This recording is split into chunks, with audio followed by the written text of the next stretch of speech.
1421 عیسوی کے موسم بہار میں بورسا کے سرسبز جنگلات کے قریب سلطان محمد اول شکار کی ایک مہم پر تھے کہ اس دوران 45 سالہ عثمانی سلطان محمد اول اپنے گھوڑے سے گر کر شدید زخمی ہوئے اور ان پر اس دوران فالج کا اٹیک ہوا۔ اس کے بعد جب سلطان بستر مرگ پر تھے تو انہوں نے فوراً ایک قاصد بھیج کر اپنے بیٹے شہزادے مراد کو اماسیا سے اپنے پاس بلایا تاکہ وہ اپنی زندگی میں ہی اپنے بیٹے مراد کو تخت نشین کر دیں، لیکن شہزادے مراد کے دارالحکومت پہنچنے سے پہلے ہی 26 مئی 1421 عیسوی کو 5ویں عثمانی سلطان محمد اول کی موت واقع ہو گئی۔ یوں عثمانی سلطان محمد اول، جنہوں نے گزشتہ 20 سالوں میں 24 جنگیں لڑیں اور ان جنگوں کے دوران انہیں 40 سے زیادہ زخم آئے، وہ اپنے بیٹے کی آمد سے پہلے ہی زخموں کی تاب نہ لاتے ہوئے چل بسے۔ سلطان محمد اول کی موت کے بعد ان کے وزیر بایزید اور ان کے ذاتی عملے نے تقریباً 42 دنوں تک انہوں نے سلطان کی موت کو چھپائے رکھا اور شہزادے کے پہنچنے تک انہوں نے سلطان کی موت کی خبر کسی کو نہ ہونے دی، اور شہزادے کے دارالحکومت پہنچنے کے بعد جون 1421 عیسوی کو انہیں چھٹے عثمانی سلطان کے طور پر تخت نشین کیا گیا۔ تخت نشین ہونے کے بعد سلطان مراد نے اپنے والد محمد اول کی لاش کو بورسا شہر میں سابق عثمانی سلاطین کے پہلو میں انہیں سپرد خاک کیا۔ جب مراد دوم تخت نشین ہوئے تو اس وقت ان کی عمر صرف 18 سال تھی۔ تخت نشین ہونے کے بعد سلطان مراد کی ہمسائی ریاستوں میں ان کی تخت نشینی کا اعلان کیا گیا اور ان میں سے بہت سی ریاستوں کے ساتھ نئے معاہدے کیے گئے۔ اس دوران جبکہ شہزادہ مراد اب عثمانی سلطان بن چکا تھا، مشرقی رومی سلطنت کا سفیر سلطان مراد دوم کو مبارکباد دینے کے لیے بورسا شہر پہنچا، اور رومی سفیر نے نئے عثمانی سلطان کی کم عمری کا فائدہ اٹھاتے ہوئے کچھ زمین حاصل کرنا چاہی، لیکن سلطان نے سختی کے ساتھ رومی سفیر کو روکا اور اسے اپنے دربار سے نکال باہر کیا۔ اب چونکہ سلطان مراد کا چچا اور ان کے والد محمد اول کا بھائی مصطفیٰ چیلیبی قسطنطنیہ میں بازنطینی شہنشاہ مینویل کے پاس موجود تھا، اس لیے سلطان مراد کو اس چیز کا ڈر تھا کہ ان کے خلاف شہنشاہ مینویل ان کے چچا کو فوج دے کر بغاوت کروائے گا اور یوں سلطنت ایک بار پھر خانہ جنگی میں پھنس جائے گی۔ سو ایسا ہی ہوا۔ شہنشاہ مینویل نے نئے عثمانی سلطان کی کم عمری کا فائدہ اٹھاتے ہوئے اس نے شہزادے مصطفیٰ چیلیبی کو اپنے گورنر لاسکرس کے ساتھ بحیرہ ایجین میں موجود اپنے ایک جزیرے میں بھیجا، جہاں پر ہزاروں کی تعداد میں رومی سپاہی باغی عثمانی شہزادے مصطفیٰ کی کمان میں جمع کیے گئے۔ لیکن اس بغاوت سے پہلے شہنشاہ مینویل نے مصطفیٰ چیلیبی کے ساتھ ایک معاہدہ کیا۔ وہ معاہدہ یہ تھا کہ اگر مصطفیٰ چیلیبی رومی سپاہیوں کے ساتھ اپنے بھتیجے مراد دوم سے تخت حاصل کر لیتا ہے تو وہ بدلے میں شہنشاہ مینویل کو بحیرہ اسود، بحیرہ ایجین اور بحر مارمرا کی تمام ساحلی پٹی رومیوں کو دے دے گا۔ مصطفیٰ نے شہنشاہ کے ساتھ یہ معاہدہ کر لیا اور وہ عثمانی تخت حاصل کرنے کے لیے رومی فوج کے ساتھ بحیرہ ایجین کے جزیرے سے نکلا۔ اس دوران وہ رومی جہازوں پر سوار ہوا اور گیلی پولی کے ساحل پر اترا۔ گیلی پولی پہنچنے کے بعد گیلی پولی قلعے کے محافظ اور آس پاس کے لوگوں نے فوری طور پر مصطفیٰ چیلیبی کے ساتھ اپنی اطاعت اور وفاداری کا وعدہ کرتے ہوئے اسے نئے عثمانی سلطان کے طور پر خوش آمدید کہا،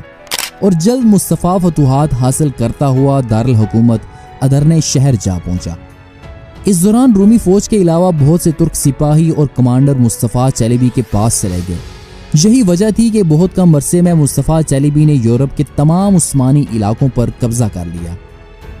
اس برق رفتار کامیابی کی ایک اور بڑی وجہ یہ تھی کہ یورپ میں عثمانی فوج کا زیادہ تر حصہ سلطان محمد اول کی وفات کے بعد ان کے بھائی ہونے کے ناطے مصطفیٰ کا طرفدار ہو گیا تھا، اور چونکہ اب سلطان مراد کم عمر تھے اس لیے انہوں نے مصطفیٰ چیلیبی کو عثمانی تخت پر دیکھنا زیادہ پسند کیا، کیونکہ وہ کم عمر شہزادے مراد کو تخت کے لائق نہیں سمجھتے تھے۔ اب چونکہ مصطفیٰ چیلیبی ایک تو سلطان بایزید یلدرم کا بیٹا تھا اور دوسرا وہ ایک تجربے کار بوڑھا ترک تھا، اسی لیے یورپ میں موجود ترک سپاہ مصطفیٰ کی طرفدار ہو گئی تھی۔ اس دوران جبکہ یورپ میں مصطفیٰ نے تمام علاقوں پر قبضہ کر لیا تھا، سلطان مراد اول اس وقت پرانے دارالحکومت بورسا شہر میں موجود تھے۔ جب انہیں یہ خبر ملی تو انہوں نے جلد 30,000 کا ایک لشکر اپنے وزیر بایزید پاشا کی سرکردگی میں یورپ میں اپنے چچا مصطفیٰ کے خلاف روانہ کیا۔ یورپ میں بایزید کی فوج ادرنہ شہر کے قریب مصطفیٰ چالیوی کی فوج کے آمنے سامنے ہوئی۔ اس جنگ میں شہزادہ مراد کا عظیم وزیر بایزید پاشا باغی فوج کے ہاتھوں مارا گیا۔ اس دوران جبکہ سلطنت عثمانیہ میں پھر سے ایک بار تخت کی جنگ شروع ہو گئی تھی، کارمان قبیلے نے اپنی پرانی روایات کو برقرار رکھتے ہوئے سلطان مراد کے خلاف بغاوت کر دی اور اس نے اک شہر اور بے شہر پر حملہ کر کے اسے کارمان قبیلے میں شامل کر لیا۔ ادھر رومیلیا میں فتح کے بعد جب باغی شہزادہ مصطفیٰ تخت نشین ہوا تو بازنطینی شہنشاہ مینوئیل کا سفیر عثمانی دربار میں مصطفیٰ کے پاس حاضر ہوا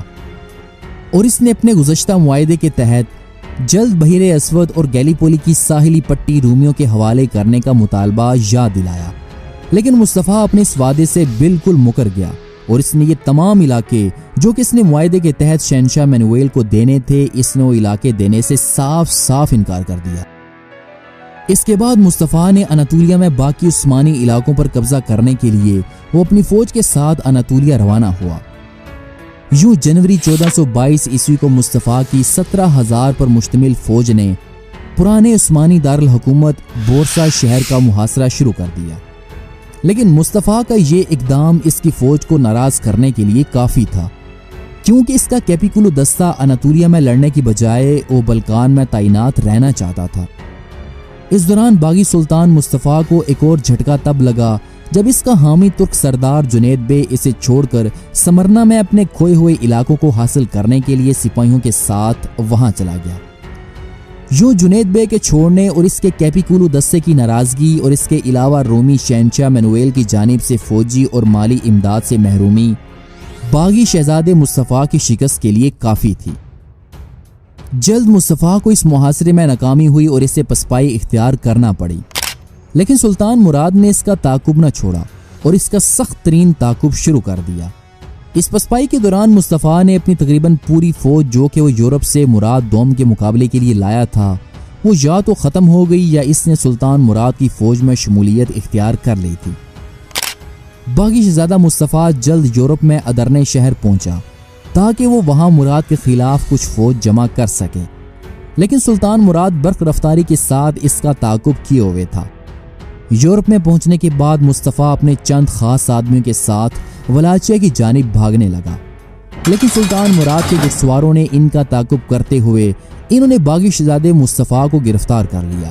اور سلطان مراد دوم نے بغیر وقت ضائع کیے اپنے والد سلطان محمد اول کے بھائی اور اپنے دادا سلطان بایزید یلدرم کے بیٹے مصطفیٰ کو پھانسی دے دی۔ یوں سلطان بایزید یلدرم کا یہ آخری بیٹا بھی تخت کی جنگ میں مارا گیا۔